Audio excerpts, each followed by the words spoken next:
Hello students, और अब आपके सामने क्वेश्चन आ रहा है 12।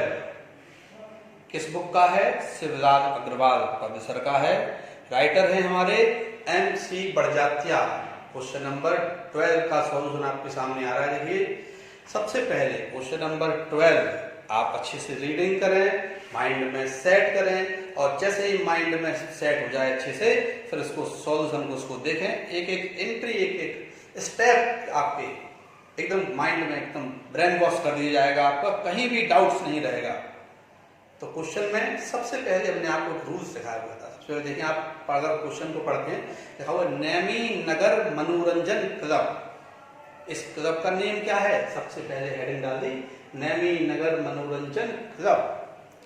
क्या प्रिपेयर कर रहे हैं? Income and expenditure account.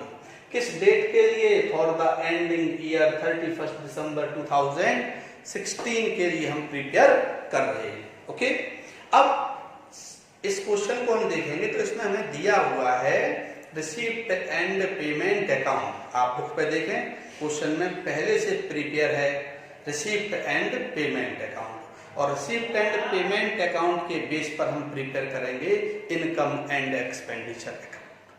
तो जैसे स्टार्टिंग में रूल्स में बताया था आपको कि सबसे पहले इसका opening balance, to balance BD और बाय बैलेंस CD, ये दोनों की एंट्री इसमें रिकॉर्ड नहीं होती। देखो, यहाँ है क्या टू बैलेंस BD, यहाँ है क्या बाय बैलेंस CD। क्वेश्चन में देखिए, ये दोनों एंट्री इसमें रिकॉर्ड नहीं होंगी। ओके, इसके बाद नेक्स्ट एंट्री हमारी होती है start subscription. Subscription by subscription, चंदा प्राप्त हुआ, कितना हुआ? 3200 रुपए। नीचे दिया है एडजस्टमेंट में एंड 750 रुपीज ड्यू, 750 रुपए हमें और मिलना है। और मिलना है, इसी वर्ष की इनकम है, अभी तक नहीं मिली, तो इसी वर्ष में उसे ऐड कर दिया जाएगा। 3200 रुपीज हमें मिल चुके हैं, 750 रुपीज हमारे पास और आना है। तो टोटल जो करंट ईयर है 2016 वर्तमान वर्ष हमारा जो है, उसकी टोटल इनकम हो जाएगी 3950, 3950 रुपए हमारी ये इनकम हो जाएगी।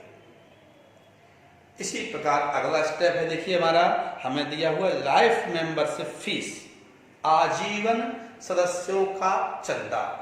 अब आजीवन सदस्य क्या होते हैं? ये आजीवन सदस्यों का चंदा मतलब एक बार दे दिया, अब उसे दोबारा नहीं देना। अब ये आजीवन सदस्यों का चंदा, लाइफ मेंबरशिप फीस और डोनेशन कई जगह कैपिटलाइज पूंजीकृत होते हैं और कई जगह पूंजीकृत नहीं माने जाते हैं। किसी भी बुक में कोई भी स्पष्टता नहीं दी गई है।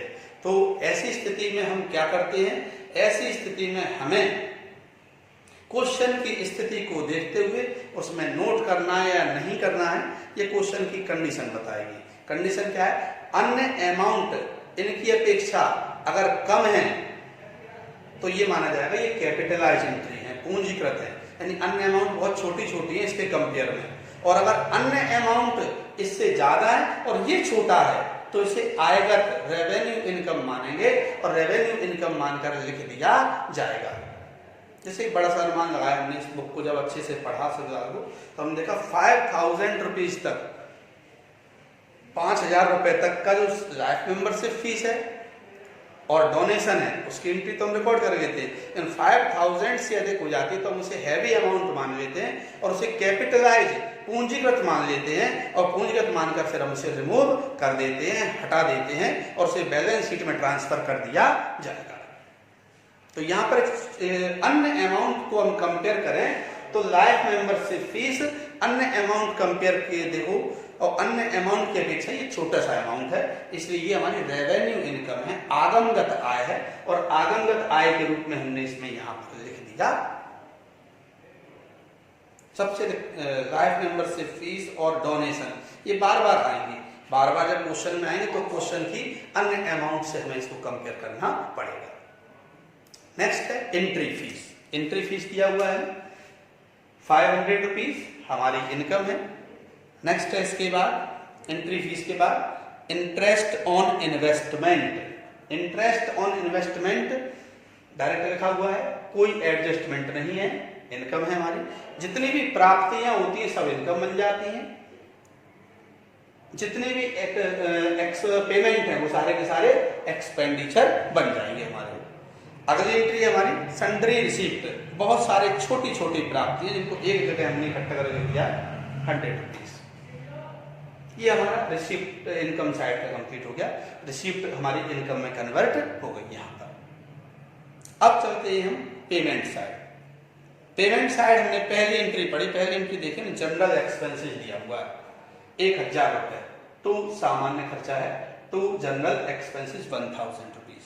नीचे देखिए उसका एडजस्टमेंट दिया हुआ है 50 रुपए और देना बाकी है, 50 rupees due for general expenses. तो आप देखिए 50 rupees due for general expenses, यहां पर हमने एड आउटस्टैंडिंग ऐड कर दिया, देना है, बकाया है, चुकाना है। मतलब 2016 में टोटल खर्चा हुआ था 1050 का, उसमें से 1000 रुपए हमने दे दिया, हमें कितना और देना है 50 रुपए, तो वो इसी वर्ष का खर्चा है इसलिए इसमें ऐड कर दिया जाएगा। नेक्स्ट है हमारा इसके बाद सैलरी, वेतन दिया हुआ है, टू सैलरी वेतन 1800 रुपए। इसके बाद दिया हुआ है to rent rates and insurance, किराया दर और बीमा 1150 रुपए। अब इसमें देखिए नीचे एडजस्टमेंट है, प्रीपेड यानी पूर्वदत्त, पूर्वदत्त हमेशा घटाया जाता है संबंधित एंट्री में से, तो यहाँ भी प्रीपेड है, रिलेशन है उसका इंश्योरेंस से, तो इंश्योरेंस में से क्या करेंगे माइनस कर देंगे, क्योंकि प्रीपेड यानी इस वर्ष का नहीं है, हमने इसी वर्ष अगले वर्ष के खर्चे पेमेंट कर दिए, लेकिन गलती से वो इसी वर्ष लिख गए हैं तो करंट ईयर के एक्सपेंस में शामिल है, इसलिए करंट ईयर के एक्सपेंस में से नेक्स्ट ईयर के एक्सपेंस को माइनस कर दिया जाएगा। ये माइनस कर देंगे यहाँ पर, तो 1150 माइनस 200 इक्वल टू 950, 950 रुपए शुद्ध रकम हमारी आ गई यहाँ पर। अगली एंट्री है हमारी एडवर्टाइजमेंट, विज्ञापन, टू डेट ऑन फर्नीचर। ये आया कैसे, हमने एक एंट्री छोड़ दी थी इसमें फर्नीचर, देखिए 1 2 3 तीसरे नंबर पे दिए फर्नीचर दिया हुआ है, क्यों नहीं लिखा, फर्नीचर हमारा असेट्स है और असेट्स होने के कारण इसमें रिकॉर्ड नहीं होगा, जैसा कि आपको रूल्स में भी दिखाया गया हमने। तो यहाँ पर हमारे पास फर्नीचर जो है वो फर्नीचर है हमारा 1200 रुपीज का, और इस पर 1200 पर कितना परसेंट लगाना है 5% लगाना है डेप्रिसिएशन, तो 1200 का 5% हम डेप लगाते हैं 2020 12 60 रुपीज, तो हमारा डेप्रिसिएशन निकल के आ गया टू डेप ऑन फर्नीचर, कितना आ गया हमारा डेप ऑन फर्नीचर 60 रुपीज आया हुआ, देखिए आया हुआ डेप ऑन फर्नीचर 60 रुपए, हमने 1200 रुपए लिखे क्या, नहीं लिखे, क्यों, क्योंकि असेट से रिकॉर्ड नहीं होती, केवल कितना लिखा हुआ है 60 रुपीज, क्यों, ये बिजनेस का लॉस है, डेप्रिसिएशन हमेशा लॉस होता है और लॉस होने के कारण ये एक्सपेंडिचर साइड में आ गया। उसके आखिर में देखिए एंट्री क्या दिया, बाय बैलेंस शीट, अंतिम रोकड़ शेष, देखो दिया हुआ है, अंतिम रोकड़ शेष जो दिया हुआ है वो अंतिम रोकड़ शेष इसमें रिकॉर्ड नहीं होगा, कहीं भी होता है क्या, ना टू बैलेंस शीट रिकॉर्ड होगा सबसे डेबिट साइड में ऊपर से, प्राप्ति साइड में सबसे ऊपर लिखा हुआ रोकड़ शेष 2500 रुपए, देखो लिखा हुआ ना, वो रिकॉर्ड होगा, और सबसे आखिरी में क्रेडिट साइड में रोकड़ बाकी कैश बैलेंस 1850 रुपए, ना वो कहीं रिकॉर्ड किया जाएगा। तो इस प्रकार से ये सारा का सारा हमने कर दिया। अब करने के बाद देखिए अब बनाते हैं इसको, सबसे पहले इनकम साइड का टोटल किया 5500 रुपए 5500, उसमें से डेबिट साइड का टोटल माइनस किया 4110 रुपए 4110, और हमारा सरप्लस जो आ गया 1390, सरप्लस कहाँ आएगा डेबिट साइड में, टू